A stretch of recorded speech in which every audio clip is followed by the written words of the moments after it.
भुक्कल नवाब साहब, हालात जो हैं आपने देख लिए, जिम्मेदारी आपकी सरकार की तरफ से क्यों तय नहीं की जा रही?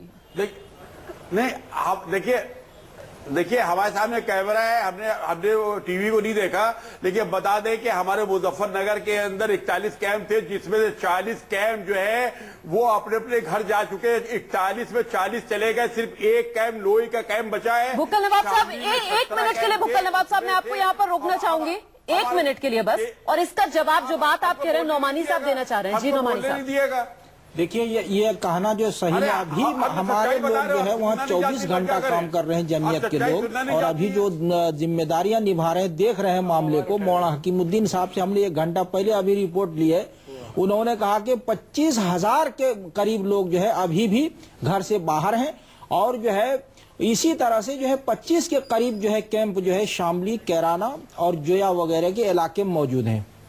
ये जो है अपनी नाकारकर्दगी पर और जो जिम्मेदारी कर्तव्य है उससे जो है लोगों का ध्यान जो है हटाने के लिए सिर्फ एक की बात कर रहे हैं। और आपका खुद जो है संवाददाता वहां गया है, किस सूरत हाल में लोग हैं। बिल्कुल, लगातार हम रिपोर्ट दिखा रहे हैं, लगातार हम ग्राउंड जीरो की हकीकत रख रहे हैं। और भुक्कल नवाब साहब, जो राहत आप देने की बात कर रहे हैं, उसमें भी राहत के पैसे के नाम पर भी आप लोगों का बंटवारा क्यों कर रहे हैं कि दोबारा लोग अपने गाँव, अपनी जमीन पर जा नहीं सकते, क्यों?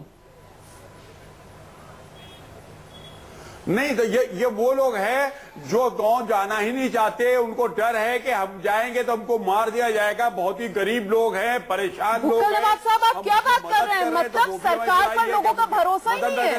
सरकार, लोगों को लग ही नहीं रहा है कि उन्हें हिफाजत दे सकती है। आप खुद अपनी सरकार पर सवाल उठा रहे हैं भुक्कल नवाब साहब। बिल्कुल सर, नहीं, हम अपने सरकार पर सवाल नहीं उठा रहे हैं। हम इस बात को कह रहे हैं कि आदमी वहां के जो है, जो लोग नहीं जाना चाहते, कहीं और बसना चाहते हैं और अपने गांव नहीं जाना चाहते, उनको हम उनको 1800 परिवारों को 5-5 लाख रुपया दे रहे थे, उसको भी तो मना कर दिया। 18 लाख रुपए पर राजनीति हो गई। 18 लाख रुपए पर 1800 परिवारों पर राजनीति हो गई। बात क्यों कर रहे हैं आप? ये जो है इसमें तो खुद ये हम कोई बात करेंगे, सच्ची बात करेंगे, आप सुनेंगे नहीं। आप गलत बातें करें, हम सुनते रहे, बैठे रहे। दिए जाने का खौफ है, गलत बात। मैं आप दोनों को रोकना चाहूंगी और स्वामी दीपांकर जी यहाँ पर कुछ कहना चाह रहे हैं। जी स्वामी जी, मैं कहना चाह रहा हूँ कि जिस तरह से भुक्कल नवाब साहब काफी उत्तेजित दिख रहे हैं हमको, क्योंकि हमें लगता है कि ये चिंता का विषय है और चिंतन का विषय है। ये उत्तेजना का विषय नहीं है, ये आरोप प्रत्यारोप का विषय नहीं है, ये पूर्वाग्रह से ग्रसित होकर काम करने का वक्त नहीं है। ये वक्त है तो सही मायने में उन जख्मों पर मरहम लगाने का, उस सर्दी में कम से कम कंबल तक पहुंचाने का। बिल्कुल, मैं आप लोगों को रोकना चाहूंगी। सुधींद्र भदौरिया जी बहुत देर से हमारे साथ मौजूद है। भदौरिया जी, जख्मों पर मरहम लगाने का वक्त है। उत्तर प्रदेश में मुख्य विपक्षी दल बीएसपी है, लेकिन मरहम लगाने के लिए मायावती भी नहीं पहुंची, क्यों?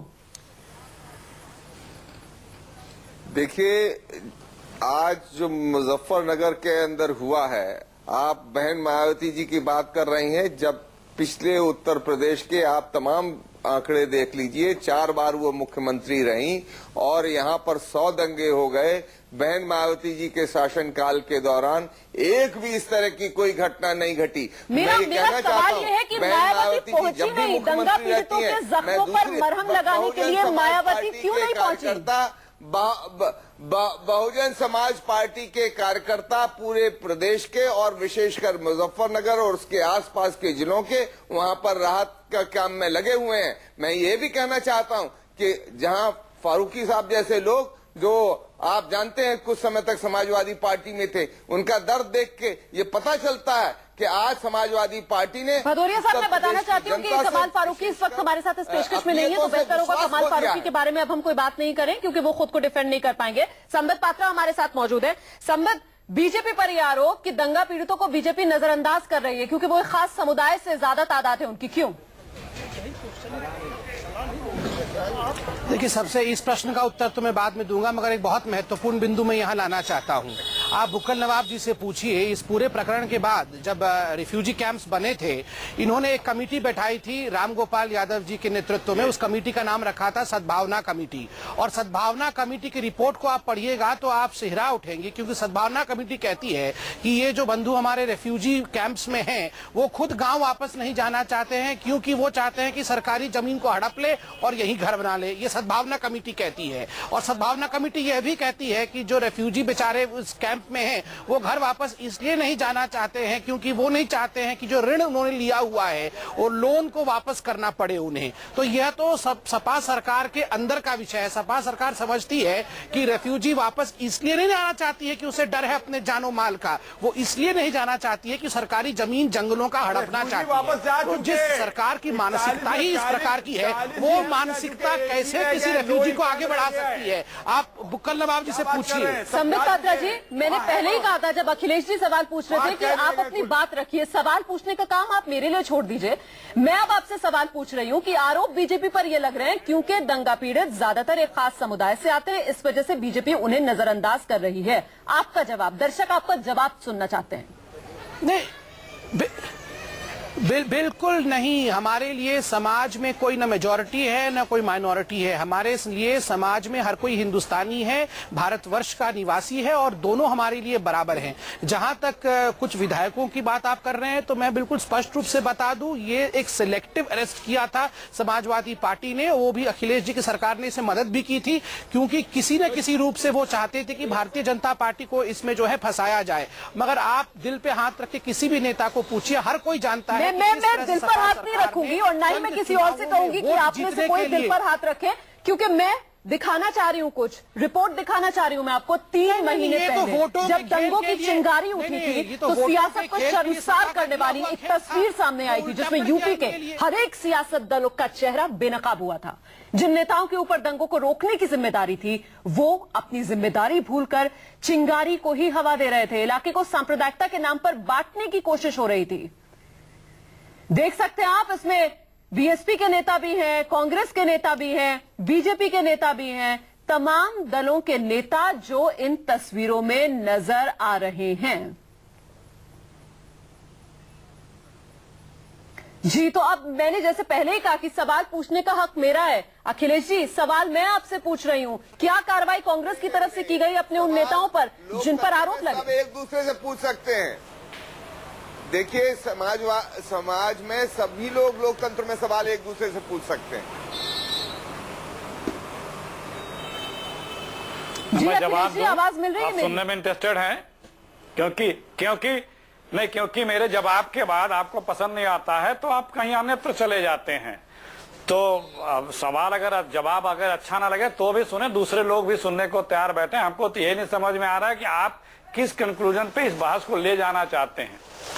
आप बीजेपी से अपेक्षा करते हैं कि वो अल्पसंख्यकों की हिफाजत करेगी। ये आज तक कभी हुआ है कि नाहक आप कर रहे हैं, समय व्यर्थ कर रही हैं। दूसरी बात, जो आप किसी अभी हमारे कांग्रेस के उन्होंने वो सीडी दी है, आपके पास अगर हो वो क्या बोल रहे तो आप सुनाइए। वही तो बात हो रही है कि अगर कोई किसी मंच पे है तो किसने बोला क्या है, महत्वपूर्ण ये है जी। अगर आपके पास सैदुल जमा ने सीडी होम मिनिस्टर को, चीफ मिनिस्टर को, गवर्नर को, सबको दी थी, अगर उनकी सीडी में या आपके पास कोई ऐसी सीडी हो जिसमें वो आपत्तिजनक भाषा बोले हो तो आप सुना दीजिए। दूसरी बात मैं कह रहा हूं कि बीजेपी का तो ये धर्म है, वो अपने लाइन पे चल रही है। उसकी आइडियोलॉजी है कि हम अल्पसंख्यक भाइयों के ऊपर जिस प्रकार से जितना भी प्रताड़ना, उत्पीड़न जो भी कर सकते हैं, उन्हें प्रसन्नता होती है, उनके आत्मा को शांति मिलती है। और ऐसे लोगों को क्यों वहां पे सम्मानित किया गया था, आप ये बता, किस लिए सम्मानित किया गया था?